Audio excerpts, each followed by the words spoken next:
Stage করুম না না ঘরের প্রোগ্রাম না কি করুম তোমার পীরে ভালো জানো, তুমি এত বেশি কথা হোক কেন?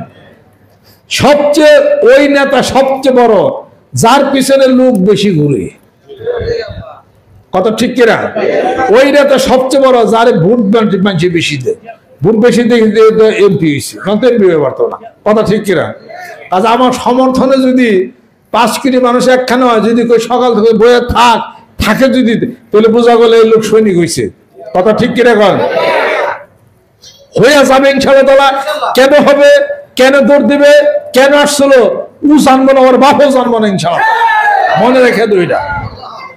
আর বারবার এক কথা বলতেছি, আমার পিতার কাছে 3টা জিনিস আমি রাখছি, রেখে দিছি, কিছু না, ছোট্ট একটা কথা, তার 2টা জিনিস জমা আছে, একটা জিনিসের 3 অংশ দিয়ে 1 অংশের কাজ আমি করছি এতদিন, এই 1 অংশের 3 অংশের 1 অংশের কাজ করছি, আর 1 অংশ কাজের নামছি মারে, তারপরে 2 অংশ বাকি থাকবো, আর 2টা তো আছেই জমা।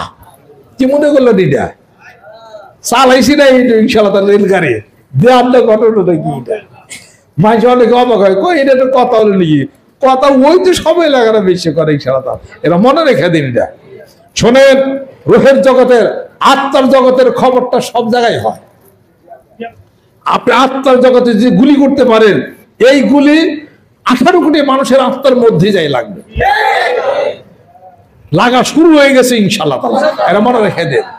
আচ্ছা কারে কি করতে হবে সেটা ভালো জানে, আপনাকে 2 বেলা জিকির করবেন, 2 বেলা জিকির করবেন, 5 ওয়াক্ত নামাজ, 2 বেলা কোরআন শরীফ পড়বেন, হালাল খাইবেন, আসর থেকে মাগরিব পর্যন্ত ঘুরবেন না, জিকির করবেন। কথা লক্ষ্য করছেন? রাজি আছে?